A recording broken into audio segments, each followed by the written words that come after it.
Boleh saya bilang hari ini Tuhan mau kita belajar satu tema yang sangat sentral, tema penting. Sebenarnya ini bertalian dengan khotbah saya beberapa minggu yang lalu tentang berhala. Tapi hari ini kita belajar satu tema sentral, judulnya Allah yang cemburu.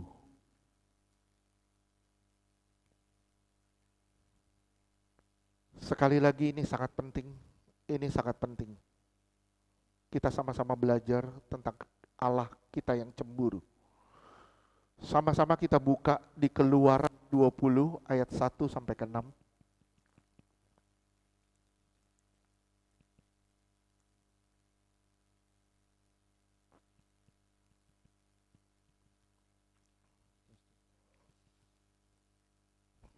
Keluaran 20 ayat 1. Lalu Allah mengucapkan segala firman ini. Iya, terus? Keluaran 20 ayat 2. Akulah Tuhan Allahmu yang membawa kau keluar dari tanah Mesir, dari tempat perbudakan.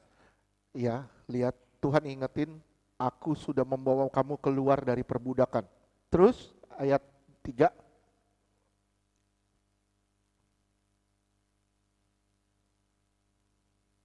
Keluaran 20 ayat 3. Jangan ada padamu Allah lain di hadapanku. Iya, aku sudah membawa kamu keluar dari perbudakan, kamu tidak boleh masuk dalam perbudakan yang baru. Simak sekali lagi, Tuhan mengingatkan kepada kita semua, kita sudah dibawa keluar dari satu perbudakan, yaitu hidup perhambaan. Sekarang Tuhan mau kita jangan masuk dalam perbudakan yang baru. Terus ayat 4. Keluaran 20 ayat 4. Jangan membuat bagimu patung yang menyerupai apapun yang ada di langit, di atas, atau yang ada di bumi di bawah, atau yang ada di dalam air di bawah bumi. Iya, jangan ada padamu patung itu. Terus Ayat 5. Jangan sujud menyembah kepadanya atau beribadah kepadanya. Sebab aku, Tuhan Allahmu, adalah Allah yang cemburu, yang membalaskan kesalahan bapa kepada anak-anaknya, pada keturunan yang ketiga dan keempat dari orang-orang yang membenci aku. iya, ini kutuk 3-4 keturunan. Kutuk 3-4 keturunan. Kenapa? Kutuk penyembahan berhala. Sekarang saya tanya sama saudara, kalau ada patung, saudara disuruh nyembah, mau nyembah nggak? Enggak. Tapi ada berhala model baru yang kita nggak sadar, betul nggak? Ingat berapa minggu lalu saya bilang, hati kita itu produsen berhala nomor 1. Apa yang bisa memuaskan kita, itu punya potensi besar untuk menjadi berhala. Kita nggak nyembah patung, tapi kebanyakan dari kita nyembah diri kita sendiri. Kita nggak pernah nyembah patung, tapi banyak dari kita nyembah mamon. Nyembah duit. Tapi kita nggak sadar. Terus, demi pekerjaan, kita abain Tuhan. Terus, Keluaran 20 ayat 6. Tetapi aku menunjukkan kasih setia pada beribu-ribu orang, yaitu kayaknya ayat 5 belum deh. Udah. Oke, ya, ayat 6. Ingat ya, ada kata Allah yang cemburu. Ya, terus. orang, yaitu mereka yang mengasihi aku dan yang berpegang pada perintah-perintahku. Aku menunjukkan kasih setia kepada beribu-ribu orang. Kepada banyak orang, aku akan tunjukkan kasih setia. Kepada mereka yang mengasihi aku, yang berpegang pada perintah-perintahku. Saudara simak baik-baik. Kita lihat, waktu Tuhan memperkenalkan dirinya. Tuhan memperkenalkan dirinya gini. Keluaran 34 ayat 14. Keluaran 34 ayatnya ke-14. Keluaran 34. Dia tidak menyebut namanya, tapi namanya itu cemburuan. Terus, Sebab janganlah engkau atau sujud menyembah kepada Allah lain. Karena Tuhan yang namanya cemburuan adalah Allah yang cemburu. Tuhan namanya itu cemburuan. Tuhan namanya cemburuan. Kalau dia memperkenalkan diri sebagai saya adalah Allah yang cemburu. Mungkin kita bilang sama saudara, saudara bilang, enggak mungkin, itu di perjanjian lama, bagaimana di perjanjian baru? Sekarang saudara lihat di 1 Korintus 10 ayat 22. Bagaimana dengan perjanjian baru? Nanti kita bedah, Yesus juga ngomong mengenai kecemburuan. Oke, 1 Korintus 10 ayat 22, ini Paulus yang ngomong. 1 Korintus 10 ayat 22. Atau maukah kita membangkitkan cemburu Tuhan? Apakah kita lebih kuat daripada Dia? Lihat, apakah kita mau membangkitkan cemburu Tuhan? Apakah kita lebih kuat dari Dia? Kenapa? Kenapa Paulus ngomong gini tentang cemburu? Kenapa? Karena jemaat di Korintus itu melakukan dosa yang sedemikian parahnya. Sampai akhirnya Tuhan bilang, maukah kamu membangkitkan cemburu Tuhan? Ini di perjanjian baru. Saudara lihat hukum yang terutama di Markus 12 ayat 30. Markus 12 ayat 30. Kasihilah Tuhan Allahmu dengan segenap hatimu dan dengan segenap jiwamu. Segenap artinya seluruhnya. Kamu harus mengasihi Tuhan seluruh dari hidupmu. Terus? Dan dengan segenap akal budimu dan dengan segenap kekuatanmu. Kalau engkau nggak mengasihi Tuhan sedemikian rupa, itu punya potensi kamu menyembah berhala. Saya ulang sekali lagi, kalau engkau tidak mengasihi Tuhan sedemikian rupa, engkau punya potensi menjadi seorang penyembah berhala. Dan engkau sedang membangkitkan cemburu Tuhan. Di Alkitab, kata cemburu itu berkonotasi negatif jika bertalian dengan manusia. Saya ulang, di Alkitab kata cemburu berkonotasi negatif jika bertalian dengan manusia. 1 Korintus 3 ayat 3. 1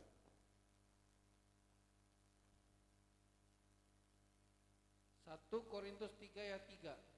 Karena kamu masih manusia duniawi. Sebab jika di antara kamu ada iri hati dan Iri hati, kenapa diterjemahkan iri hati?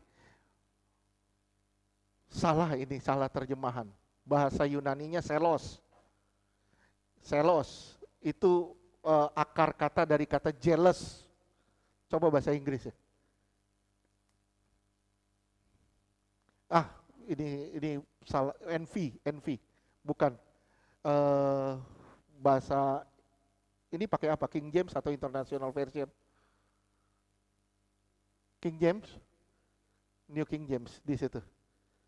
Ya, sebenarnya pakai kata bahasa Yunaninya itu selos, yang harusnya diterjemahkan jealousy, jealous. Oke, ini pakai kata envying yang artinya iri hati. Terus kembali ke bahasa Indonesia, jealousy. Ya, sekarang lihat di Roma 13 ayat 13, lihat. Semua kata jealousy atau cemburu yang berhubungan dengan manusia pasti konotasinya negatif.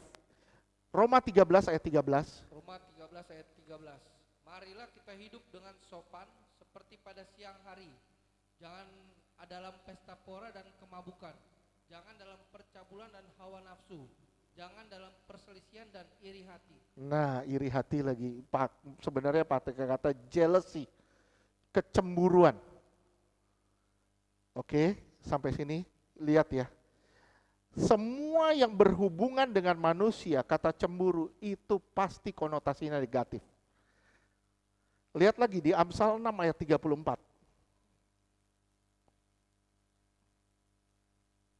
Amsal 6 ayat 34. Karena cemburu adalah geram seorang laki-laki, ia tidak kenal belas kasihan. Lihat, karena kecemburuan belas kasihan hilang. Terus pada hari pembalasan dendam, Kecemburuan manusia itu berkonotasi negatif karena manusia syarat dengan ego. Syarat dengan ego. Dan kecemburuan itu sifatnya demi kepuasan diri sendiri. Demi kepuasan diri sendiri. Saya ulang sekali lagi, kecemburuan manusia konotasinya negatif karena manusia sifatnya ego. Kecemburuan itu sifatnya untuk kepuasan diri sendiri. Ujungnya bukan tentang Tuhan, tapi tentang saya. Kecemburuan itu ujungnya bukan tentang Tuhan, tentang saya. Tapi kecemburuan dalam hubungannya dengan Allah itu konotasinya positif. Saudara lihat 2 Korintus 11 ayat 2. 2 Korintus 11 ayat 2.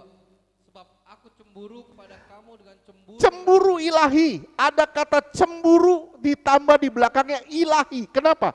Karena Paulus masih manusia. Ada kecemburuan ilahi di situ. Kenapa? Terus? Karena aku telah mempertunangkan kamu kepada satu laki-laki untuk membawa kamu sebagai perawan suci kepada Kristus.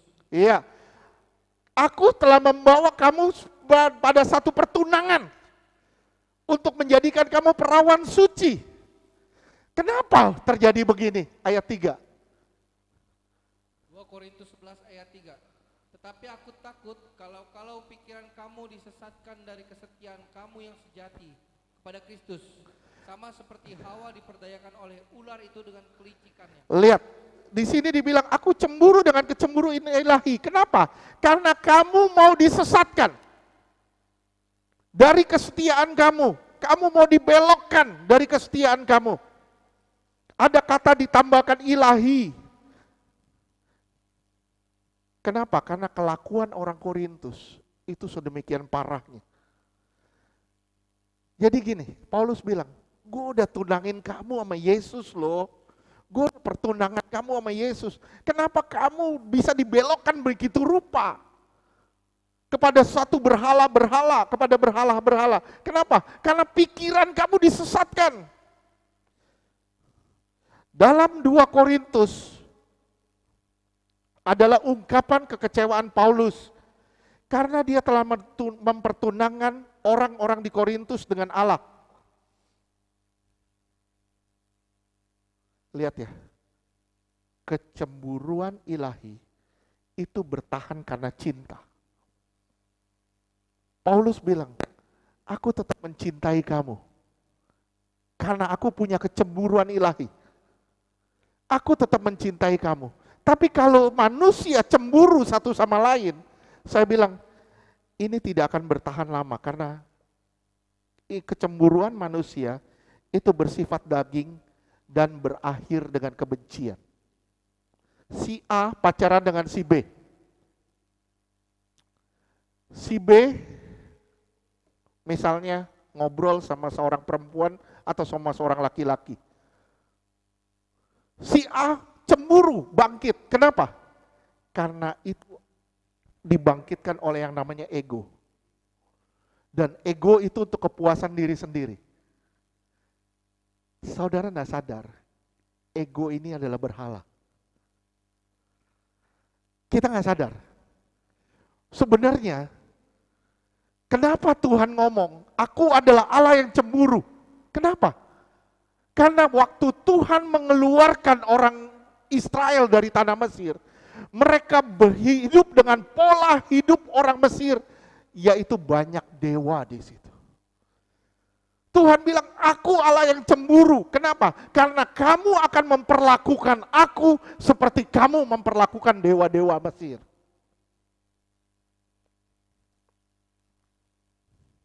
Kecemburuan manusia itu bersifat daging dan berakhir dengan kebencian. Berubah jadi kegeraman yang mematikan dan melenyapkan belas kasihan. Coba deh. Yang lagi pacaran siapa nih? Coba saling cemburu. Pak Yogo angkat tangan.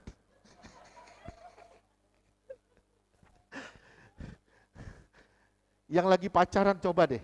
Kalau si A deket sama cewek lain atau sama cowok lain. Lihat deh, di situ amarahnya mulai muncul, belas kasihannya mulai hilang. Gue siap melakukan apa aja. Gue bantai itu laki-laki atau gue bantai itu perempuan. Kenapa? Karena itu ego. Kita rela. Gue malas ngobrol sama dia. Kita blokir dulu. Blokir dulu. Kenapa? Karena dia lagi deket sama cewek lain atau sama cowok lain. Kita mulai melankolis. Kita mulai sedih. Kenapa? Karena kita menyimpan berhala. Yaitu pride kita, harga diri kita. Nggak sadar, kita nggak sadar. Dan Tuhan bilang, aku adalah Allah yang cemburu.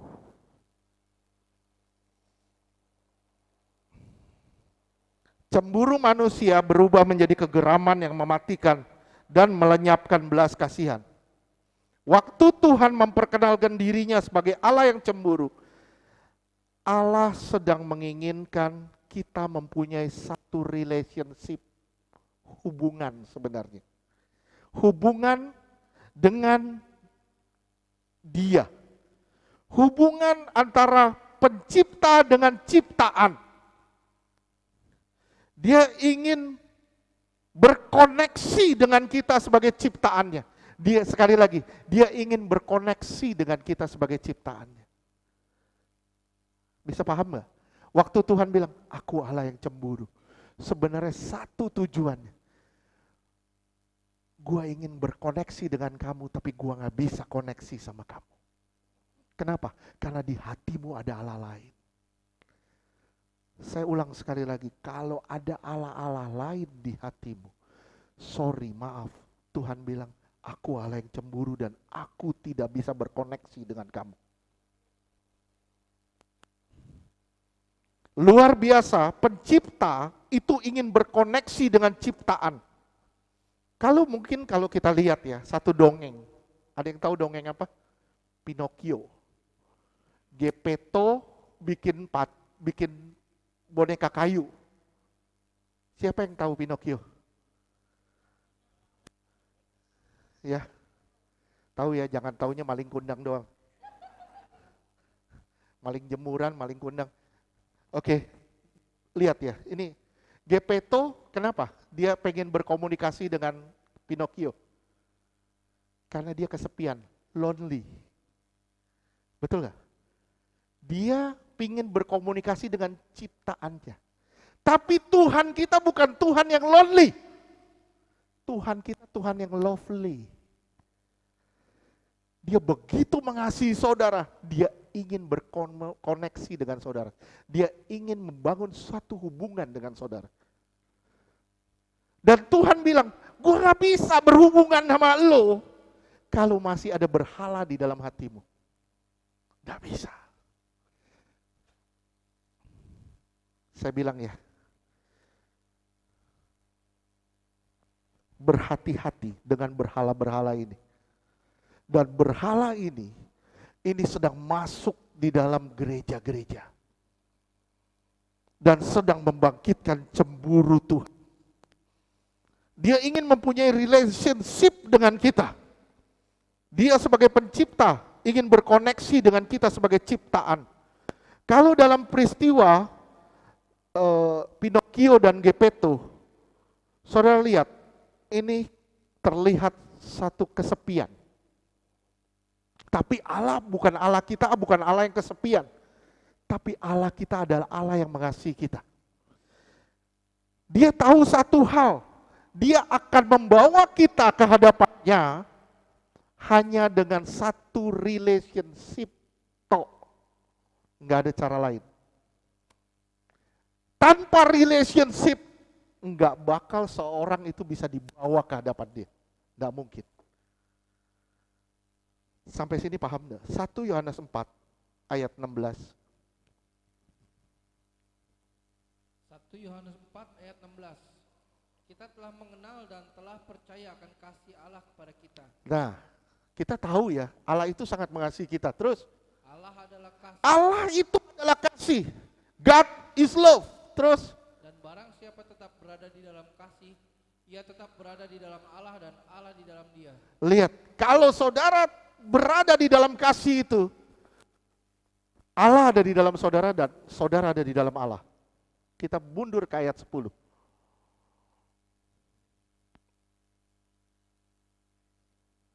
1 Yohanes 4 ayat 10. Inilah kasih itu, Ini kasih itu.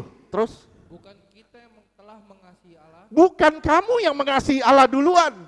Terus, tetapi Allah yang telah mengasihi kita Allah telah mengasihi kamu semua. Terus, dan yang telah mengutus anaknya sebagai pendamaian bagi dosa-dosa kita. dia mengutus anaknya, itu sebagai bukti kasihnya. Dia adalah Allah yang penuh kasih. Kita naik ke ayat 12.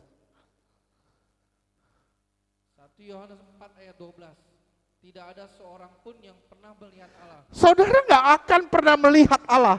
Sekali lagi, saudara tidak akan pernah melihat Allah.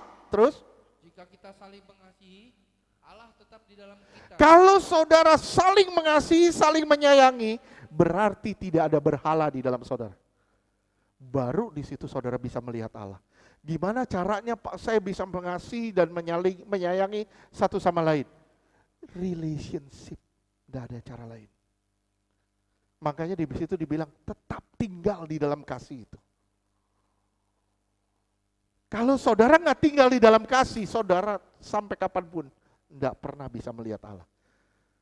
Saya ulang sekali lagi ya, simak baik-baik. Pelayanan tidak akan membawamu ke Allah.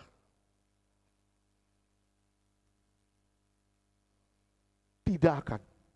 Tapi relationship-mu dengan Allah, itu yang akan menghantarmu menghadap Allah. Oke, sampai sini paham? 10 hukum turun dalam konteks terbiasanya orang Israel hidup dengan pola Mesir yang banyak Allah. Tuhan memperkenalkan dirinya sebagai Allah yang cemburu agar Israel berkoneksi dengan Allah dan tidak mati.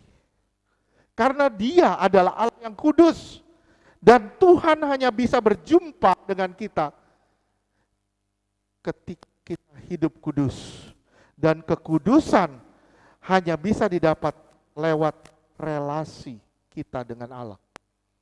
Sekali lagi saya ulang, kekudusan hanya bisa didapat lewat relasi kita dengan Allah. Aku adalah Allah yang cemburu. Kamu tidak bisa memperlakukan aku seperti kamu memperlakukan Allah lain. Yesaya 1 ayat 11 sampai 15.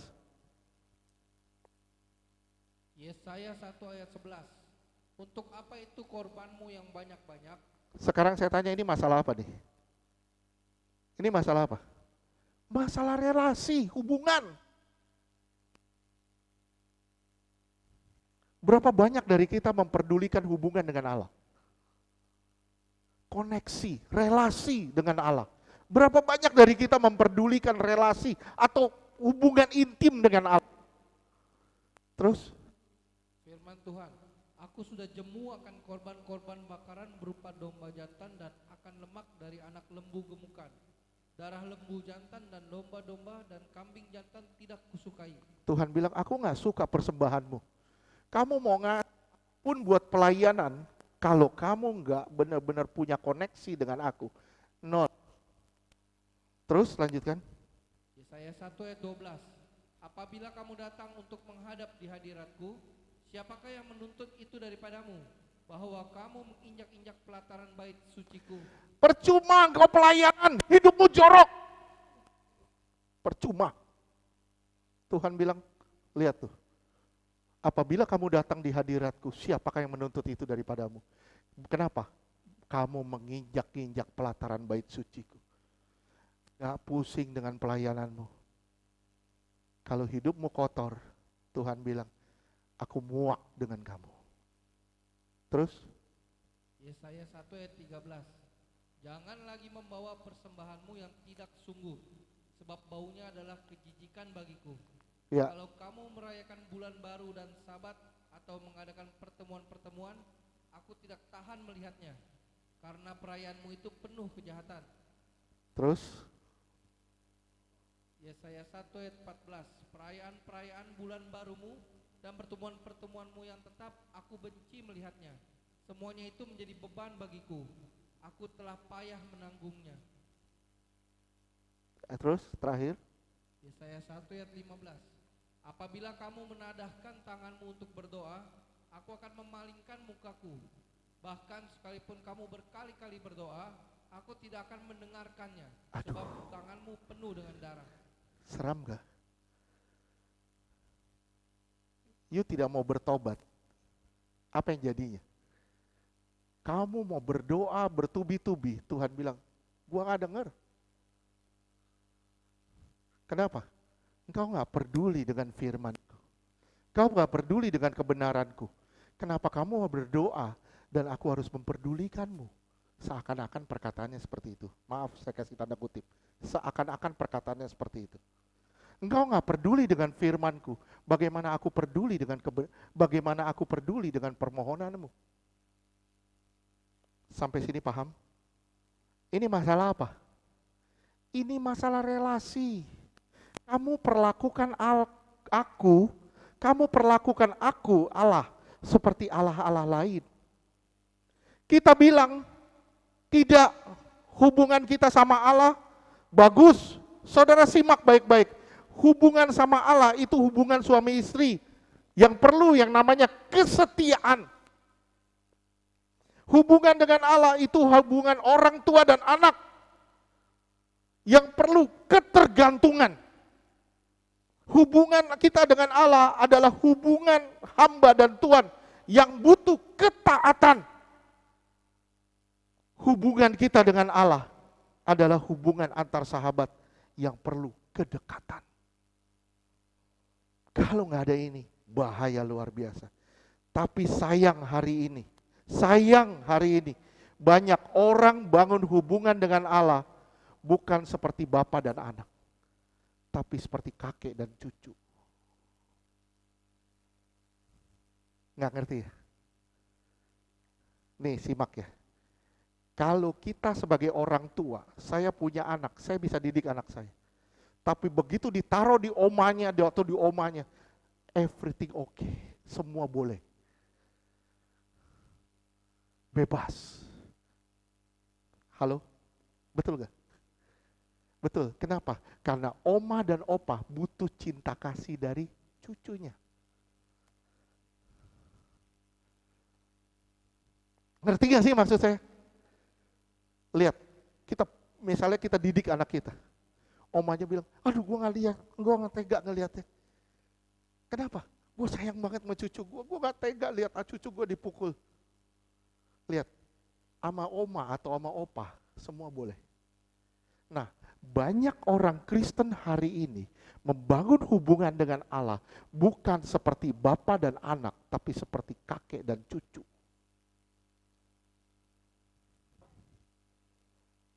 Udah ngerti belum? Sekarang saudara lihat lagi. Kita simak baik-baik, ini doa kita. Saudara lipat tangan, tutup mata. Ketika saudara lipat tangan, tutup mata, berapa banyak kata Tuhan yang saudara sebut dan berapa banyak kata tolong yang saudara sebut. Simak, ada dua perkataan, dua kata di dalam doa kita. Satu Tuhan, satu tolong. Terkadang kata Tuhan dan kata tolong ini berimbang. Ngerti gak sih maksudnya? Ngerti gak sih? Ngerti ya? Kenapa? Karena seharusnya kita memuliakan Tuhan di dalam doa kita. Bukan hanya sekedar minta tolong, minta tolong, minta tolong, minta tolong. Kita menganggap Tuhan sebagai kakek yang baik, bukan seperti bapak yang baik. Ngerti gak sih? Sorry, maaf, saya nanya terus kenapa saya takut saudara miss di sini. Mulai hari ini, kata tolong di dalam doa itu di-reduce, dikurangin. Dikit-dikit baru masuk doa, Tuhan, tolong Tuhan bungkus saya dengan darah. Tolong Tuhan, berkati pekerjaan saya hari ini. Tolong Tuhan. Emang Tuhan dinas sosial?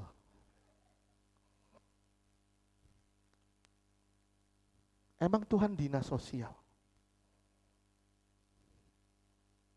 Tuhan itu adalah Allah yang harus dipermuliakan. Dan Dia adalah Allah yang cemburu. Bapa kami di surga. Doanya bilang apa? Bapa kami di surga. Bukan kakek kami di surga. Tidak ada doa kakek kami di surga. Atau oma kami di surga. Adanya doa Bapa kami di surga. Lihat ya. Mulai nyimak gak? Sering gak kita membangkitkan cemburu Tuhan di dalam doa kita? Kenapa? Kata tolongnya lebih banyak dari kata Tuhannya.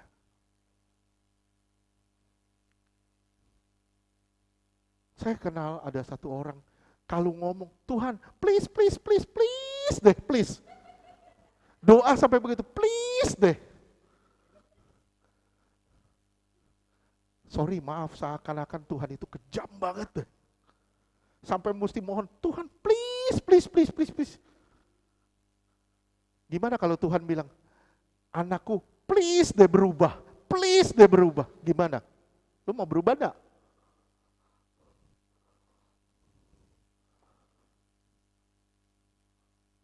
Saya selalu bilang sama saudara, gimana kita mau diberkati? Gimana kita mau diberkati kalau kita nggak di dalam kebenaran? Ingat, kita selalu doa Bapa kami di surga, bukan opa atau oma kami di surga. Bapak banyak didikan, tapi opa oma semua boleh dapat cinta dari cucu. Kebutuhan kita bisa membangkitkan, kebutuhan kita bisa membangkitkan cemburu Tuhan. Saya ulang sekali lagi, kebutuhan kita bisa membangkitkan cemburu Tuhan. Saat kebutuhan, pilih kerja atau ibadah, pilih mana? Pilih kerja atau ibadah, pilih mana? Pilih kerja atau ibadah? Siapa yang bilang kerja? Ketika kita dipilih, pilih kerja atau ibadah? Kalau pilih kerja, silakan salibkan dia. Itu berhala. Ketika waktunya kita pelayanan, waktunya kita bekerja bagi Tuhan, kita pilih pekerjaan. Itu berhala. Dan itu membangkitkan cemburu Tuhan. Saat banyak kebutuhan, pilih kerja atau ibadah. Pilih main atau bekerja di pekerjaan Tuhan. Pilih main ngumpul-ngumpul sama teman atau kerja pelayanan. Pilih game atau doa. Jawab gampang, coba lu hadapin. Pilih game atau doa. Sekarang saya tanya, pilih sosmed atau Alkitab?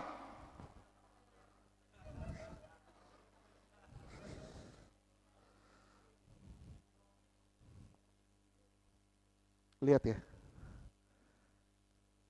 Pilihan kita itu menunjukkan berhala kita. Saya ulang sekali lagi. Pilihan kita itu menunjukkan berhala kita.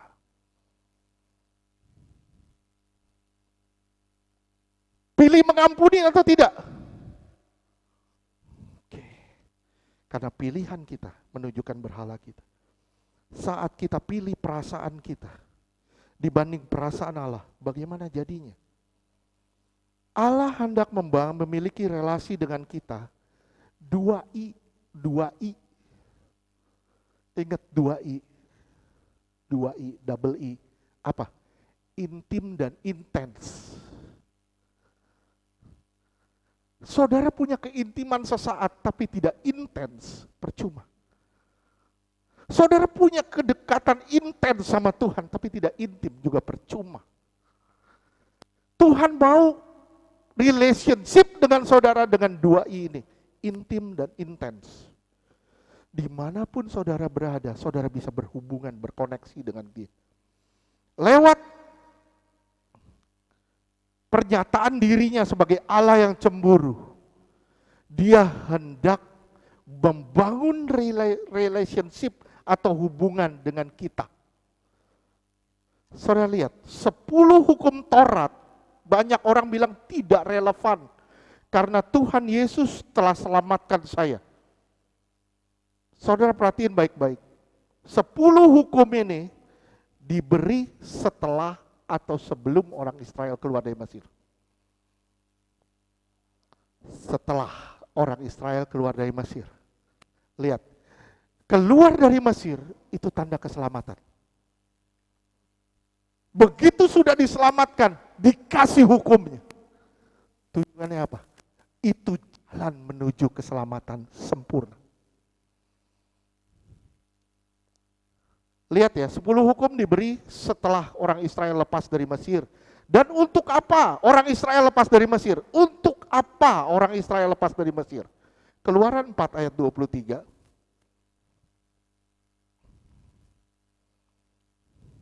Keluaran 4 ayat 23. Sebab itu aku berfirman padamu, biarkanlah anak-anakku itu pergi, supaya ia beribadah kepadaku. Tapi jika engkau menolak membiarkannya pergi, maka aku akan membunuh anakmu yang suluk. Lihat, untuk apa orang Israel disuruh pergi? Untuk beribadah. Untuk apa saudara diselamatkan? Saya ulang sekali lagi, untuk apa saudara diselamatkan? Untuk beribadah. Bahaya kalau saudara diselamatkan tapi saudara tidak membangun koneksi dengan Allah. Bahaya luar biasa. 2I ingat, intent dan intim. Oke, Keluaran 7 ayat 16. Banyak sekali. Ini saya cuma ambil sebagian aja. Keluaran 7 ayat 16. Dan katakanlah kepadanya, Tuhan Allah orang Ibrani telah mengutus aku kepadamu untuk mengatakan biarkanlah umatku pergi, supaya mereka beribadah kepadaku di padang gurun. Meskipun begitu sampai sekarang kau tidak mau mendengarkan. Lihat, biarkan mereka pergi supaya mereka ibadah di padang gurun. Begitu sampai di padang gurun, mereka sudah dilepaskan, sudah diselamatkan. Tuhan bilang apa? Aku Allah yang cemburu. Artinya kecemburuan Tuhan untuk membangun suatu relationship dengan saudara. Saya ulang, kecemburuan Tuhan untuk membangun satu hubungan dengan saudara. Untuk beribadah. Jadi 10 hukum diberi sebagai jalan keselamatan. Lewat relation atau hubungan dengan Allah secara 2I, intens dan intim. Ngerti tidak? Kecemburuan membangkitkan berhala. Berhala artinya apa? Berhala artinya apa? Simak baik-baik. Berhala berarti mengorbankan Tuhan atau firman Tuhan demi A, B, C, D. Demi apa? Demi kesenangan kita, kenikmatan kita, demi ego kita, demi apapun yang dari kita. Banyak orang egonya gede. Sampai Tuhan bilang, ampuni, berdamai. Dia bilang, no. Saya bilang, itu idol, itu berhala. Banyak orang rela korupsi demi kekayaan. Rela tidak ibadah demi kesenangan. Jalan-jalan sama teman semua. Cari-cari kepentingan diri sendiri, senang-senang. Sadar nggak saudara itu berhala? Itu berhala. Sekarang saya tanya sama saudara, pernikahan gagal kenapa? Komunikasi. Hubungan gagal kenapa? Komunikasi. Hubungan saudara sama Allah gagal kenapa? Komunikasinya nggak ada. Relationnya nggak ada. Keintimannya nggak ada. Rusak semuanya. Komunikasi atau relasi atau hubungan itu masalah utama. Oleh sebab itu Tuhan bilang, aku Allah yang cemburu. Berhala itu terkadang hal-hal yang baik atau normal yang deminya kita korbanin kebenaran. Saya ulang sekali lagi, berhala itu terkadang hal-hal baik atau normal yang deminya kita korbanin kebenaran. Simak ya, berdoa bukan kegiatan legalitas. Doa makan, doa malam, doa bangun tidur. Kalau kelupaan, aduh gua bersalah nih, lupa berdoa. Berdoa itu hubungan dengan Tuhan. Dimanapun, kapanpun yang tulus. Dengan rasa membutuhkan. Di mana? Coba saudara selidiki diri saudara masing-masing. Adakah saudara membutuhkan Tuhan sedemikian rupa? Adakah saudara merindukan Tuhan sedemikian rupa? Saudara selidikin setelah ini. Saudara lihat apa yang menjadi penghalang saudara untuk bangun relasi dengan Tuhan. Aduh Pak, kalau saya marah, saya malas doa. Banyak orang bilang gitu, kalau saya marah Pak, dipancing sama anak, saya jadi malas doa. Saya bilang, ya lu kenapa kepancing? Lu kenapa jadi malas doa? Kalau dia bilang, waduh Pak, saya kepancing. Iblis akan mancing di situ terus. Sampai tahu berubah.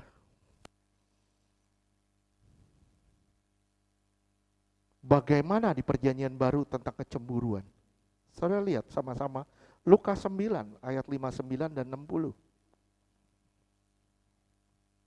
Lukas 9 ayat 59.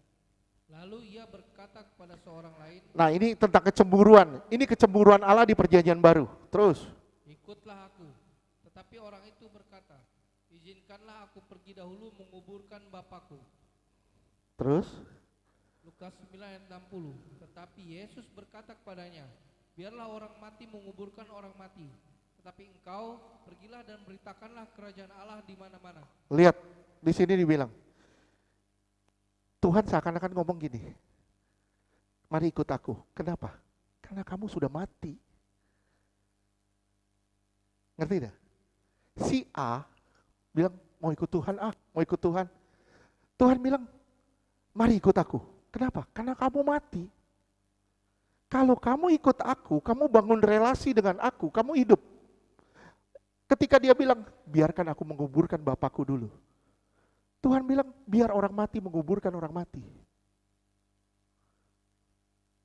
Tapi kalau kamu benar-benar mau mendapatkan kehidupan, kamu harus ikut Tuhan. Ini masalah relasi, hubungan. Saya berharap saudara bisa ngerti apa yang saya ngomong ini. Enggak ketinggian kan? Enggak ketinggian kan? Bisa paham kan? Masih banyak berhala kan? Banyak berhala di dalam kita, bos. Ayat 61 dan 62. Lukas 9 ayat 61. Dan seorang lain lagi berkata, aku akan mengikut engkau Tuhan, tapi izinkanlah aku pamitan dahulu dengan keluargaku. Lihat, izinkan aku pamit dengan keluargaku. Apapun yang bisa menjadi penghalangmu untuk berelasi atau berkoneksi dengan Tuhan, atau ikut Tuhan, itulah berhala. Dan itu tidak layak bagi Tuhan. Enggak layak buat Tuhan.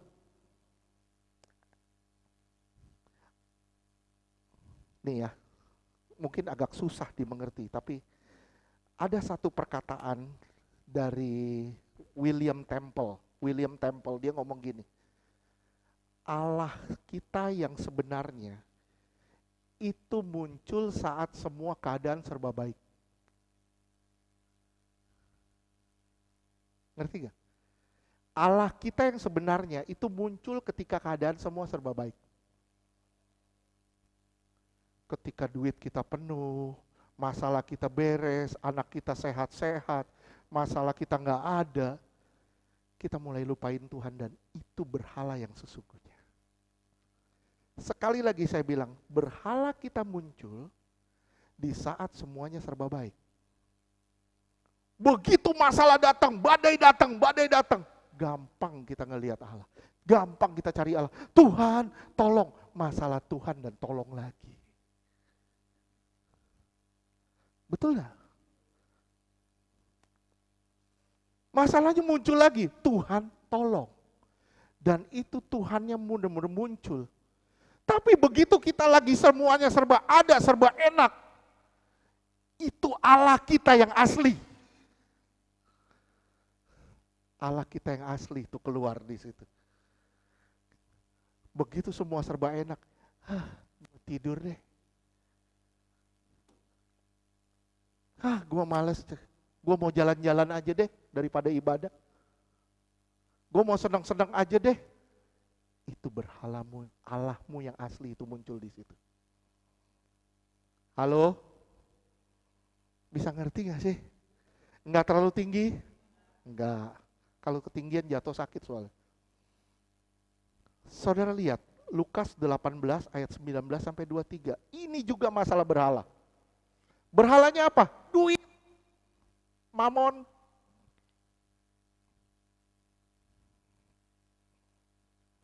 Ya. Lukas 18 ayat 19. Jawab Yesus, mengapa kau katakan aku baik?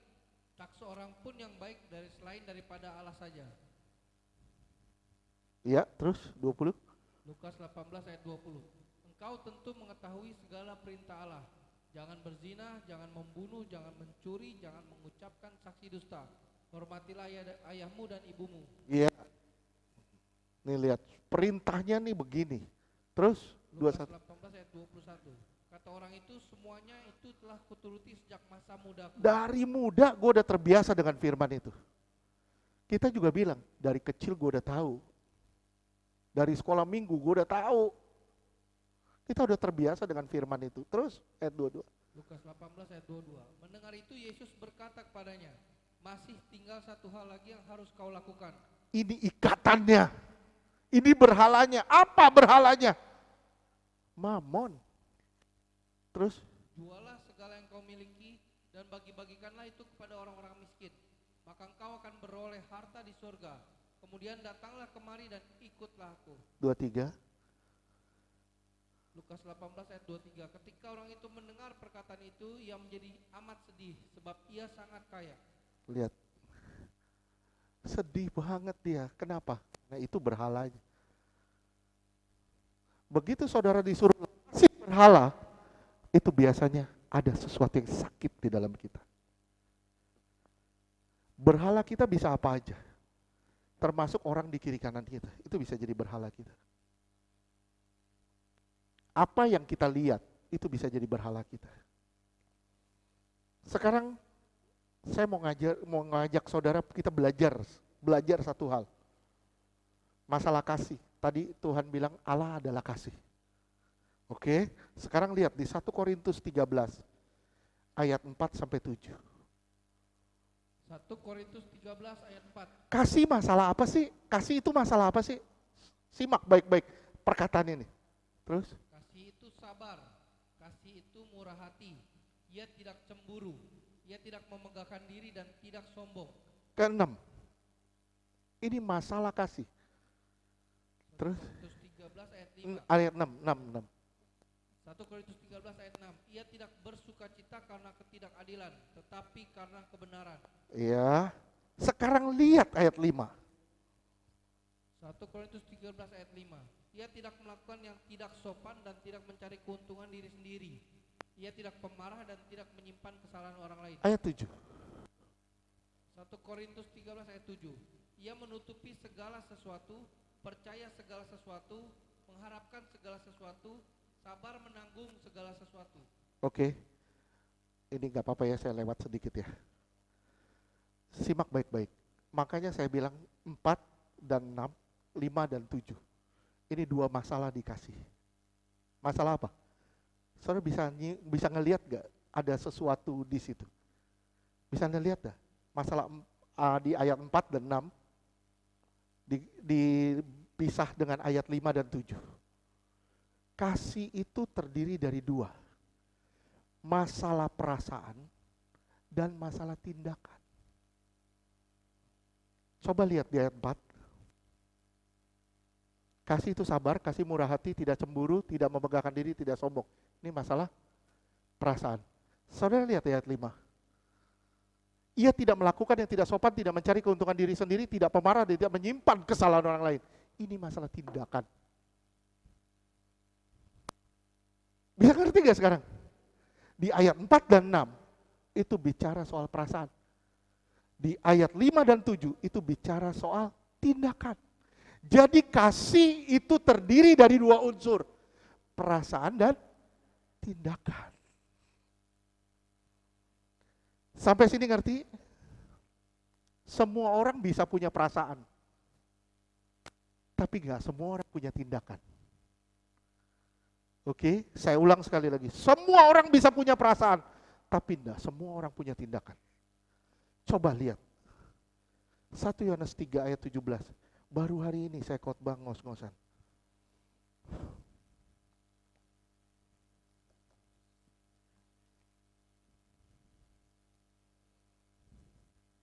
Yohanes 3 ayat 17. 1 Yohanes 3 ayat 17. Barang siapa mempunyai harta duniawi dan melihat saudaranya menderita kekurangan, tetapi menutup pintu hatinya terhadap saudaranya itu, bagaimanakah kasih Allah dapat tetap di dalam dirinya? Lihat. Saya ngelihat Rizka kekurangan. Saya bilang, kasihan anak ini kurus. Kasihan dia. Kasihan. Tapi saya tidak bertindak. 0. Halo, ngerti tidak?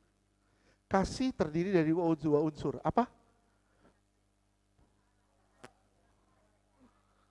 Perasaan dan tindakan. Oke, sampai sini ngerti? Semua orang bisa punya perasaan, tapi jika tidak bertindak, 0. Saya kasihan banget lu lihat si ibu media, kasihan banget. Tapi saya tidak melakukan apapun, cuman kasihan doang. 0. Bisa ngerti enggak? Bisa? Bisa. Gampang kita punya perasaan. Tapi susah diwujudkan dalam bentuk tindakan. Waduh, susah banget loh. Susah banget praktekinnya. Saya tahu firman Tuhan, saya harus mengampuni. Tapi untuk bertindak, susah. Kan kasih terdiri dari dua unsur. Perasaan dan tindakan. Saya tahu saya harus mengampuni. Tapi saya tidak mau melangkah ke sana. 0. Makanya firman Tuhan bilang di 1 Korintus 13 ayat 4 dan 6 itu bicara soal perasaan. Di ayat 5 dan 7 itu bicara soal tindakan. Ngerti tidak? Melanggar 10 perintah Allah artinya melakukan perzinahan spiritual. Saudara sedang menggoresi hati Allah. Menggoresi hati Allah. Bukan sekedar melanggar hukum Allah. Melanggar 10 perintah itu. Melanggar kecemburuan Allah. Bukan sekedar melanggar perintah Allah. Tapi menggoresi perasaan Allah. Gimana perasaan Allah hari ini terhadap kita? Dia tetap mengasihi kita kok. Bagaimana kita dapat beribadah kepada Tuhan? Karena kita yang dituntut itu kesempurnaan. Susah. Karena Kristus adalah Allah. Dia memandang kita sebagai sesuatu yang berharga.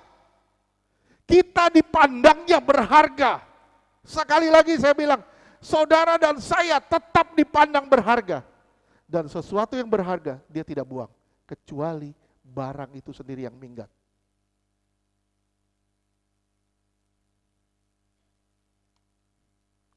Tidak ada satu berharga yang dibuang.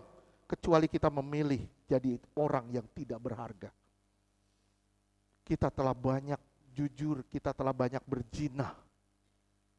Sorry, maaf, kita sudah banyak berzina. Kita telah ambil semua yang menyakiti hati Tuhan. Kita melakukan perzinahan demi perzinahan. Perzinahan rohani. Saudara dan saya, kita semua gak sadar, kita semua penyembah berhala. Kita berhalain diri kita berhalain keluarga kita berhalain anak kita berhalain semuanya. Tanpa sadar, kita sedang menggoresi hati Tuhan. Orang yang menyembah berhala atau berzina itu layak dihukum. Betul gak? Tapi Tuhan bilang, oke, kamu layak dihukum, kamu layak dihukum. Tuhan bilang gini, oke, aku ambil hukumanmu. Aku yang dihukum. Kamu layak dihukum, tapi aku ambil hukumanmu. Aku yang dihukum. Bukankah itu sesuatu yang luar biasa? Begitu dia sudah dihukum, berapa kali kita harus menghukum dia setiap hari?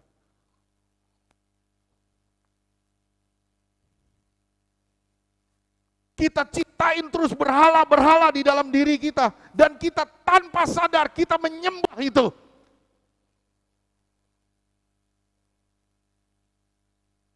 Kita lukai hati Tuhan, lukai hati Tuhan, lukai hati Tuhan. Kita gak peduli yang namanya kerohanian. Yang kita peduli adalah perasaan kita. Saya bilang, betapa bahayanya hidup kita. Saudaraku, dia sudah ambil hukumannya supaya kita bebas. Saya bilang, please, jangan lagi disia-siain. Please, jangan lagi disia-siain. Ayo sama-sama kita lepasin semua berhala kita. Kita hidup sebagai anak-anak yang bergantung sepenuhnya kepada Allah. Amin. Kita bangun relasi dengan Dia. Utamakan Dia di dalam setiap perkara hidup kita. Amin. Tuhan berkati.